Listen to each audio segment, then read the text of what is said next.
Hi, everyone, and welcome to the Songwriters on Process podcast. My name is Benno Papari, and since 2010, I've run the Songwriters on Process website, where you can find more than 200 conversations with songwriters about the creative process. I'm not here to talk about tour stories, band drama, how a band got its name, or favorite foods. My goal is to treat songwriters as writers, plain and simple. This is an intelligent conversation about the writing process between two writers. And today's interview is with the legendary drummer, Dave Lombardo, founding member of Slayer, member of Testament and many other bands, but certainly best known as one of the founding members of Slayer.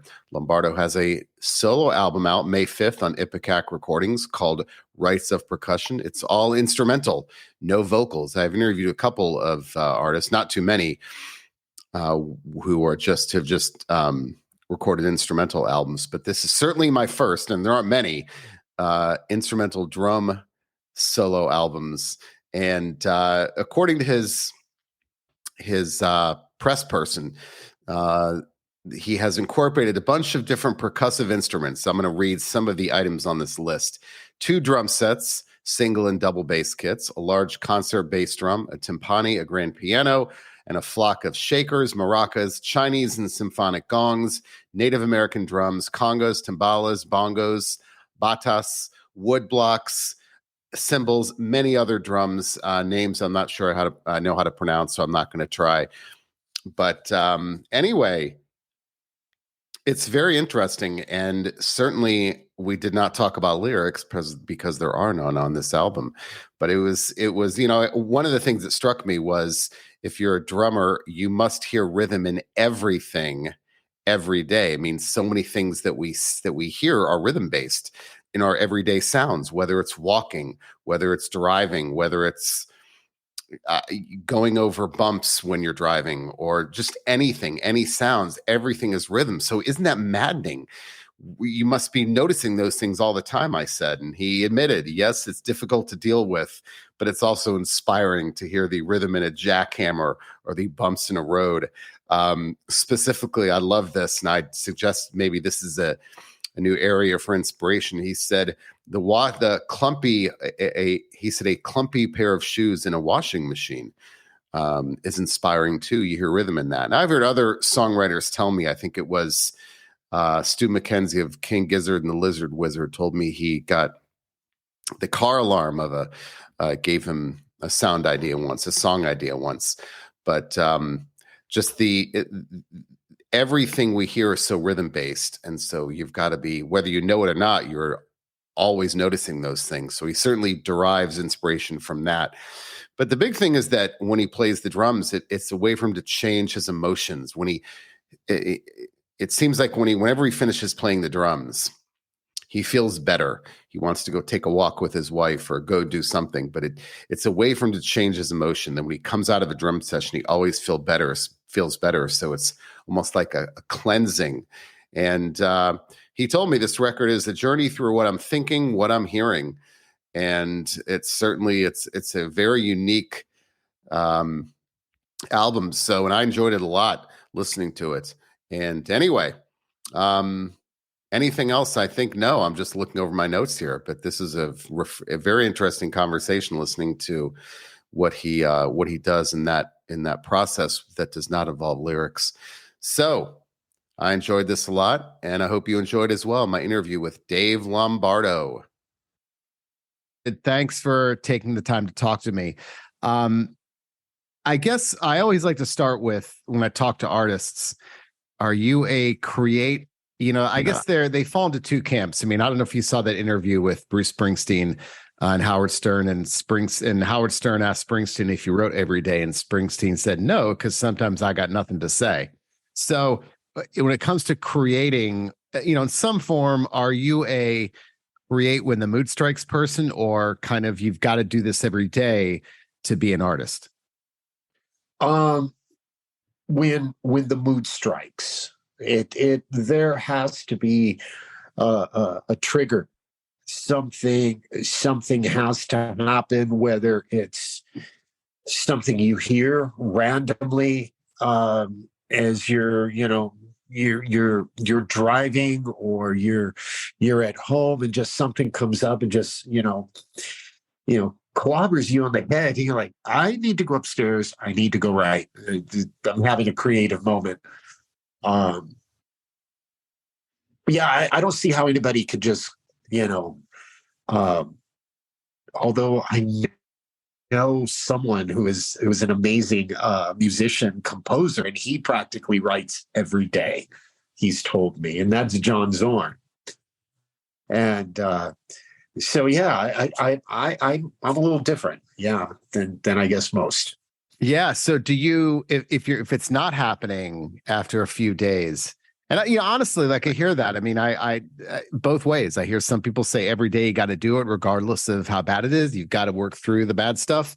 But some say just when the mood strikes. But is there a time, like if it's not happening after a few days, when you start to feel anxious, like it's not coming, but I really need to be doing something? No, because when I do feel any kind of if I feel any moment that I feel a little stagnant, where nothing is happening, what I'll do, since I have a love for engineering and sound, I'll go onto my computer, and I'll learn, how to run some new software, or research, a compressor, or preamp or something, and then sometimes, that'll lead me to the creative process. But yeah, it's I at least try to have something to do with music every day. Whether, I mean, it doesn't necessarily have to be writing. It could be just listening, or research. Or in my case, I have to, sit down and learn new music. And, that's time consuming and sometimes exhausting. So sometimes that doesn't leave any room for creativity, because, in a couple weeks, you got to hit the stage, you got a couple new songs to learn and refresh the old ones. For example, my case with Mr. Bungle. So there's always something. And when you create, are you how disciplined are you when it comes to that ritual? Like, I mean, I guess I've interviewed, like I said, I've never interviewed you're the first drummer, I think. So you can't take your drum kit from room to room like guitarists can take their guitar from room to room. But how important is it? Like, how disciplined are you as a writer, as a writer? I mean, do you write, is it kind of like a time of day thing for you? Is there a certain time of day when you're most effective? It can happen at any time, day or night. There's no particular time, but there is definitely I have to, I'll wake up in the morning, I'll have my coffee, my water, have some breakfast, chat with my wife, maybe watch TV, and then, all right, it's time for me to go to work. And I'll go upstairs, take a shower, and go into my studio. And sometimes I'll have an idea of what I'm going to do, and sometimes I'll just go in there and maybe tidy up, and then like I said, maybe go and learn some new software, or who knows, I might get creative, open up a new session, new template. Let me see, what am I feeling? What's my tempo today? How am I feeling? What are the different tempo names?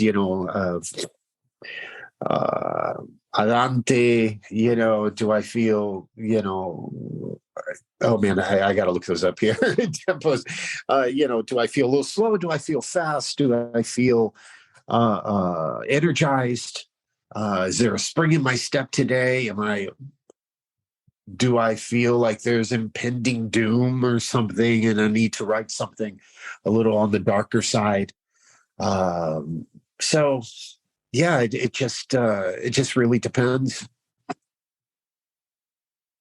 You said something that I've never thought about, because drumming takes so much physical energy.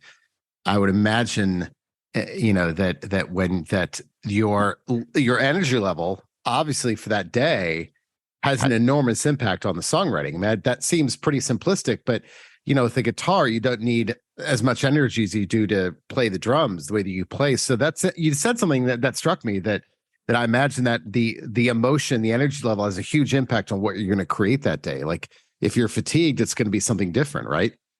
Yes, it definitely will. It definitely will.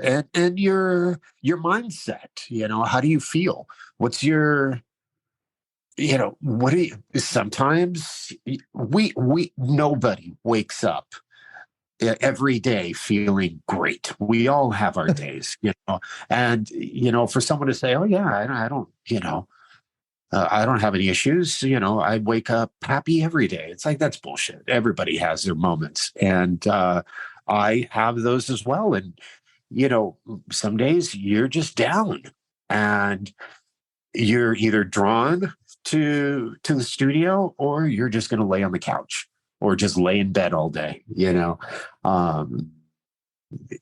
most of the time I'll end up in the studio, because it's kind of it's my little cubby hole. It's where I just go and just close all the doors, close the windows. It's super dark. It could be 80 degrees sunshine. There hasn't been a cloud in the sky for the past 3 months, and I'm in a self-induced cloud. you know, there's no sunlight, candles, everything's dark in my room. And that's usually, because of the mood. And that helps me sometimes to focus and get creative. And then when I'm done with whatever it is that I'm doing or trying to create, and sometimes it's not good at all. It's just throwaway. Although I never throw it away, I just keep the session.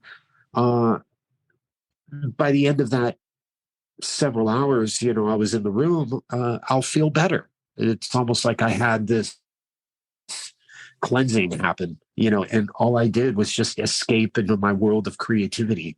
And I think I wish everybody had something like that, where they could, channel, any of their, negative moods onto something and be productive, or not, but at least channel it somewhere, in a positive way.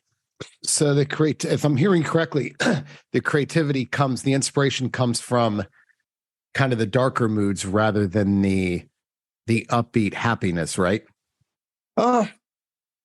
It could happen from either or, but the more sad times, or the times you're more down, those aren't as productive as, let's say, your normal. You feel like like it's a normal day, like it's a good day. You're not feeling euphoric, but you're feeling like it's a good day. Yeah, those are more productive than when you're feeling down. Yeah. But it's still, like I said, it's still good, to go into the studio when you're feeling that way, because your mood has a chance to shift. And then when you come out of the studio, hey, I feel pretty good. Hey, let's go take a walk. Let's go out to dinner. Let's go by the beach or something. You said something earlier about, I think you said the word tidy, and I do hear this a lot from songwriters that say that that they always have to start the process with literally a clean room. So the room has to be clean.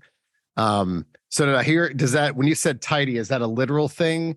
Like, does the room actually, they say that the room it'll end up a disaster, but even they have to clean before they create. I don't know. Does that ring a bell to you at all? Yes, it does. Yes, it does. And I find myself doing that, let's say if I worked the night before or a couple nights ago and there's cables all over the floor, maybe I was tracking a guitar or something. I do have to pick that up, tidy up, remove any papers or any notes, put them in their, respective folders, and, put those away. If there's any glasses, cups or whatever, yeah, it cannot be. I can't think, and I never knew how important that was until recently. And even things at home, if there's something that hasn't, if there's a task that I haven't completed, or a chore or something, it'll linger in the back of my mind during the creative process, and it will distract me.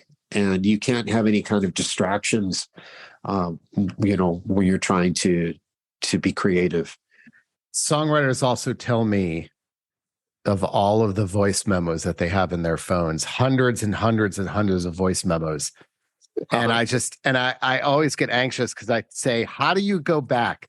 Is there any sense of organization to those voice memos? And you want to find one other than just scrolling frantically. So I'm guessing you have many of those. Is there any organization at all to those? The dates, the timestamp, that's all we have. Or at least that's all I have. Maybe there's a description at the top, and it'll say where I was. Like sometimes something will hit me, and I'm somewhere in Italy, and the city that I was in, and I'll give a little description. But for the most part, it's just dates. I'll sit in the car. I'm driving in the car, and I'll turn on my voice recorder, and I'll start singing, humming, tapping on the steering wheel or whatever. And sometimes I'll refer to it, and make a judgment call. Is this good, or is this just okay? And sometimes I'll go back and I say, wow, this is a good idea. I could work off of this. But then other times, it'll just be, oh man, what was I thinking?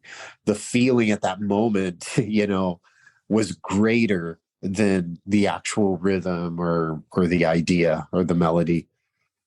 So yeah, I have a lot of those voice memos. And actually the other day I was discussing, I'm going to release a video, tomorrow, I believe, with the new single from the record. And I was asking my wife, that I wasn't able to recreate the sound that is on the record. It was some kind of strange feedback between phones and my studio monitors, because I was communicating with my wife via cell phone. She was in the monitor room, and I was downstairs recording.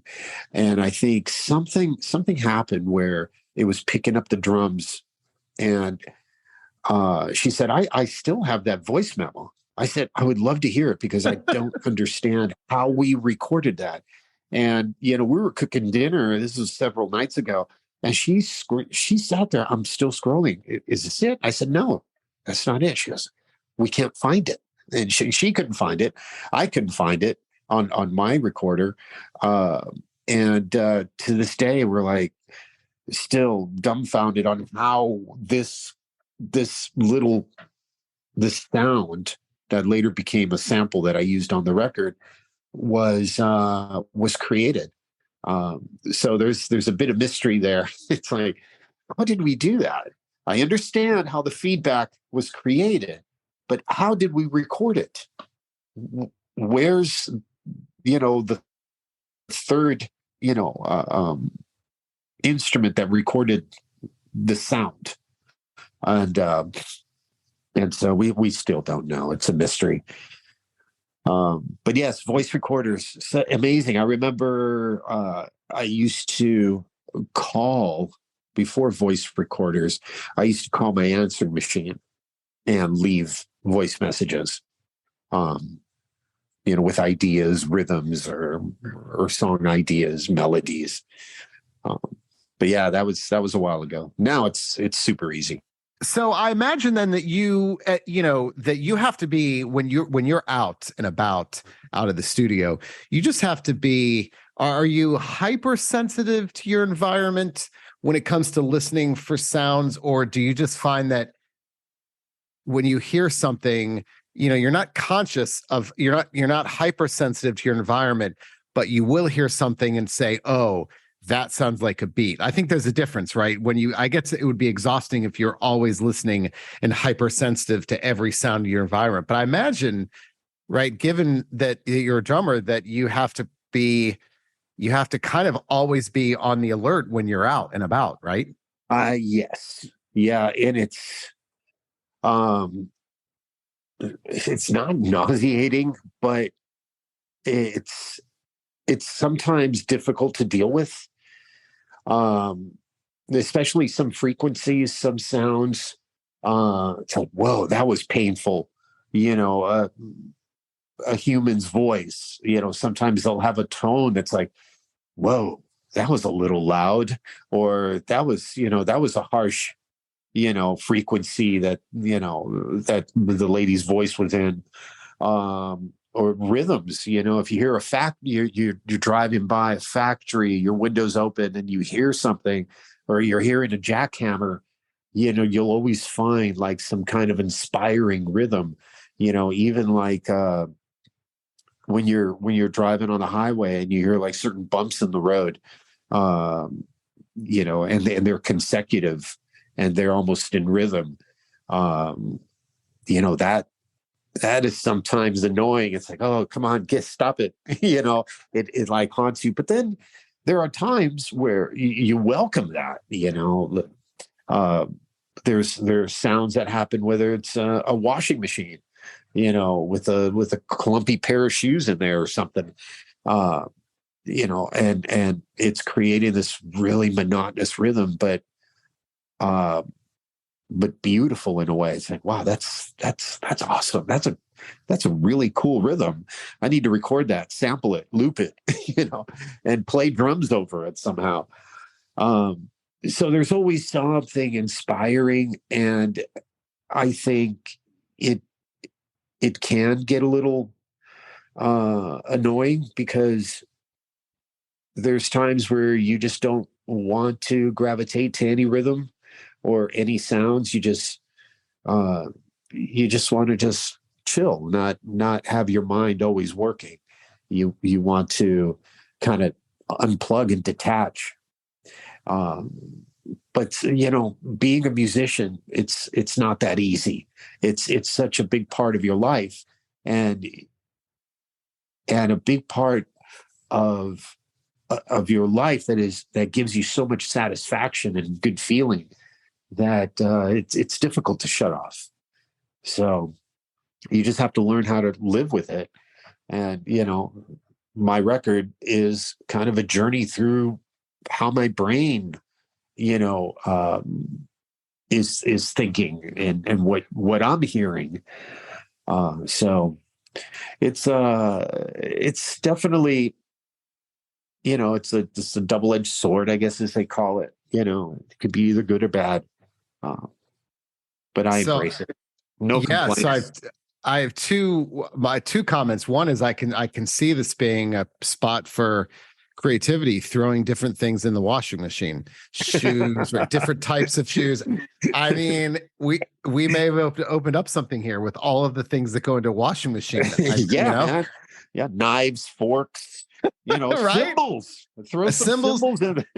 Different types of shoes. I mean, the options are limitless. You may go through washing machines pretty quickly, but oh my God. Yeah. So, and the other thing is, I've heard from songwriters have gotten song ideas from going over. One told me covered bridges in New York, the going over the bumps. I've heard that. I've heard turn signals.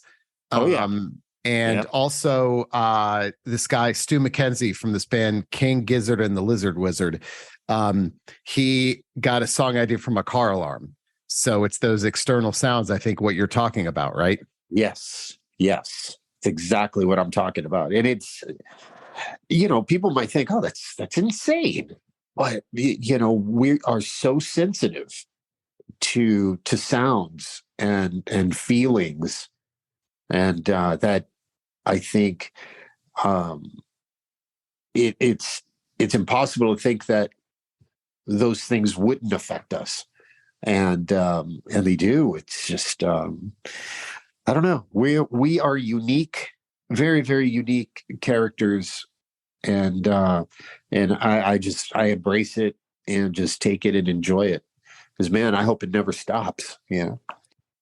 And what about when you go? I think you mentioned this going out for walks, but I find that when I'm in a rut, the first thing I do is get the hell out of my desk and go for a walk. And I find that any rut that I'm in, those problems kind of work themselves out. So do you use that as a deliberate part, maybe when you're kind of stuck, or do you find that you get ideas when you are in literal motion? I get ideas in motion. Walking is very important.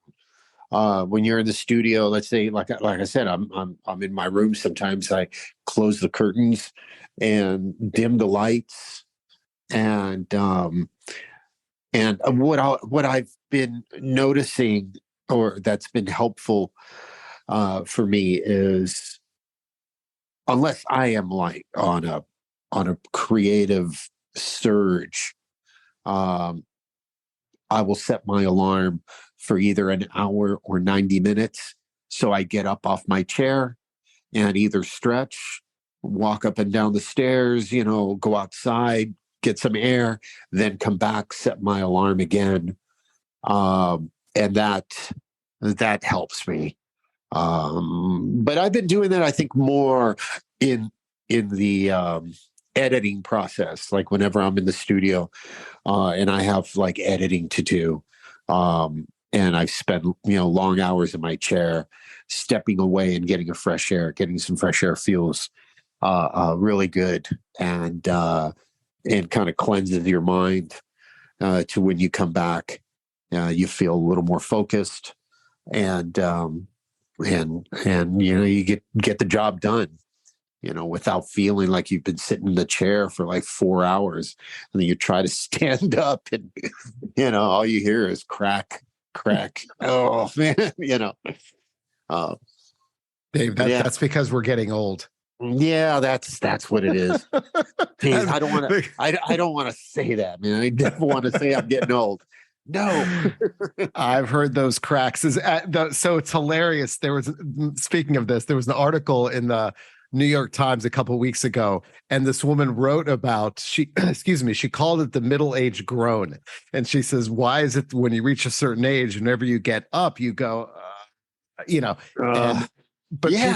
People have researched this. It's actually a thing, and I was like, this is the greatest article ever. It talks exactly about, or you bend over and you go, like you reach a certain age where you just instinctually make that sound. Yeah. And I've been catching myself doing it, and I'm trying not to do those moans, because I think recently, when I was in England, and I tried to get up or I was getting up, I think I was on the floor, and they heard me groan. The band did, and they said, "It was that bad, Dave, right? It was, it was pretty bad. Does it hurt?" and I like realized, wow, I'm making this sound subconsciously. I'm not even thinking about it. And I'm probably it probably doesn't even hurt that bad. I don't feel that achy, but for some reason you're just doing these groans. I guess it is a certain age that you start developing this habit, but I'm trying to nip it in the bud. I don't want to be like that the rest of my life. I like what I'm hearing, because, I always think it's important to have a ritual, because it gives me confidence, right? Like I write in this chair, but I revise in that chair behind me, because I find that I just need to like separate those two things. And I know that about myself, and I know I'm effective at a certain time of day, gotta maybe coffee with me or something like that.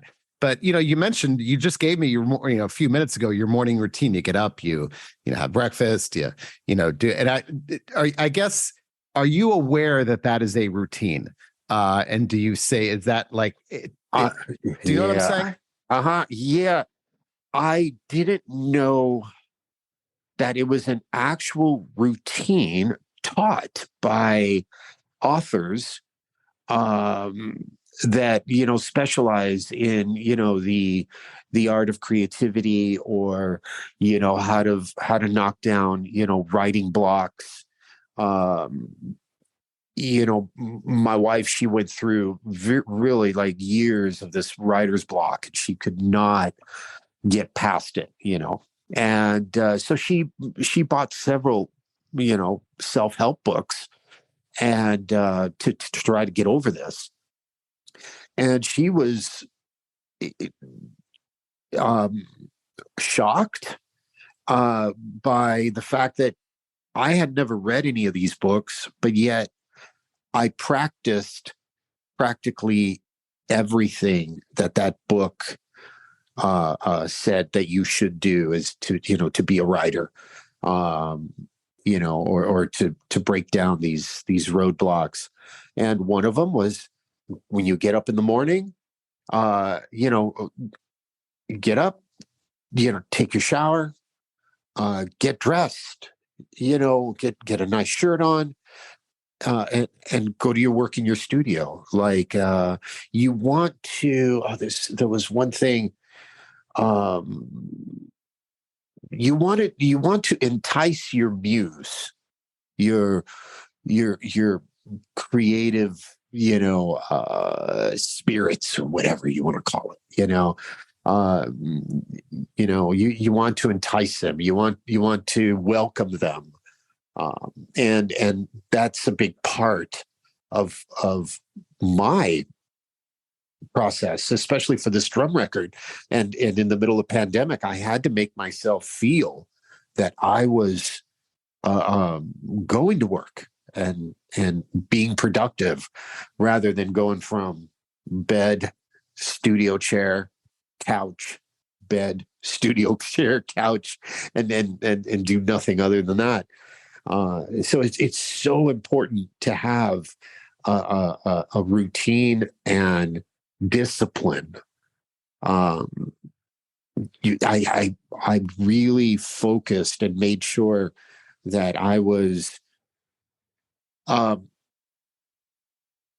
completing all the little tasks that were required in creating this record, even as redundant and mundane it was to, edit and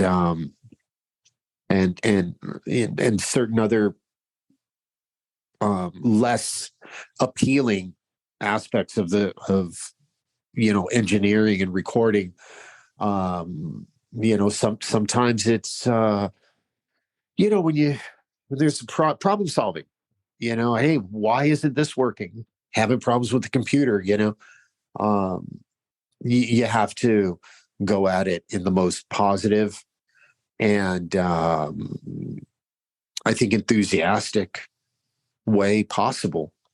I think it's helpful.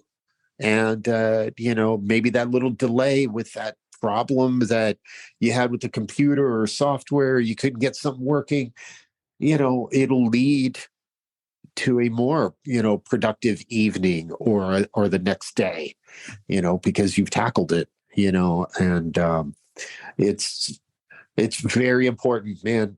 Discipline and knowing when to stop is another key part, I think, of creativity and writing. Stop meaning, you could always make in your mind, you could always make a song better, but at what point are you just exhausting everything and not exhausting ideas and not really adding, or you could possibly be taking away some of its life and purity. So you have to be, it's a fine line. You have to be careful and discipline, knowing when to stop and is very important.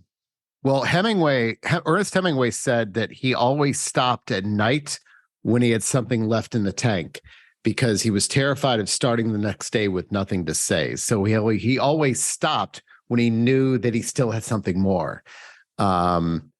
And I thought that was really perceptive, right? To say, because he just had this fear of, oh my God, I used it all up yesterday. There's nothing. He always wanted to know the next day he had something to look forward to.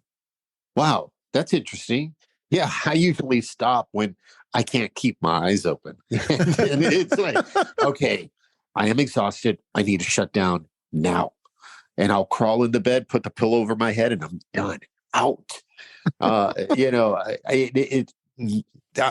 asleep in a matter of minutes, and nothing keeping me up. I feel probably satisfied with the day's progress or the day's work. I think when I've hit that moment, but then there's times where I'm exhausted trying to solve problems. It's like, okay, I got to walk away from this, and then I'll lay in bed, and I'll probably drift in and out of a possible, sleep or a dream or something, and it'll hit me. I know what to do. I forgot to switch, this button or press this or connect that, and then after I've walked away, I've solved the problem after sitting in front of the computer for several hours trying to figure it out. And that's an amazing moment, when that happens. You spend hours frustrated trying to figure the shit out, and then next thing you know, all you do is walk away. You go to bed or watch TV, and it'll come to you. It's like, oh, you need to just do this. Oh, there it is. All right, there's the the cure to the whole headache.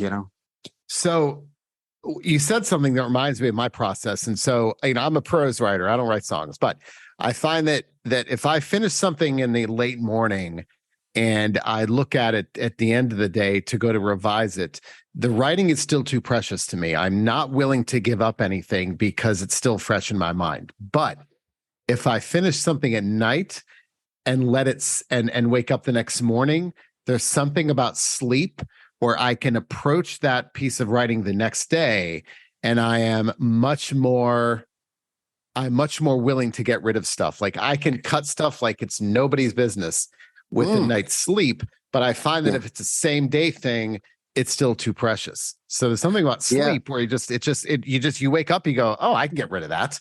Yeah. Yeah. With improvising, a lot of this record, of course, it's creativity and sitting behind the drum set and percussion and improvising. What I do, which is similar to what you're mentioning, I call it trimming the fat. It's like I'll sit there and I'll trim fat. I'll just say, okay, I don't need this. This is excess. This is too much. All right, I need to allow a little more space here. And that's when I've had like a really good and productive creative moment.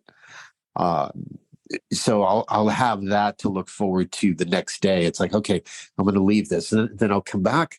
I'll listen to it. It's like, okay, this is too much. Okay, I'll take this out. I don't like this. Remove that. So it's similar. Yes, that's important, key, and sometimes less is more. You get your point across, with one line instead of a paragraph.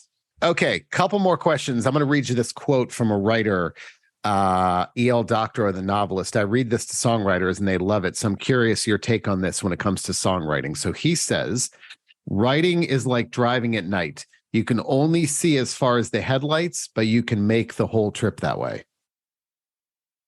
I think that's amazing. I'm going to read that again. Writing is writing is like driving at night. You can only see as far as the headlights, but you can make the whole trip that way.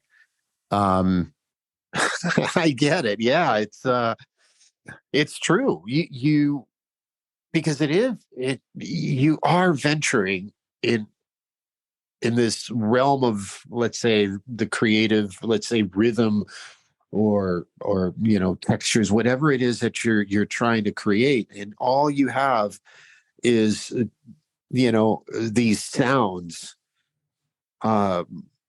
being layered and rhythm, and then you really don't know the outcome, so you don't know what the big picture is. You're just focused on this just radius, a certain radius, a certain area. That's fascinating. I love that. That's really, really, really cool.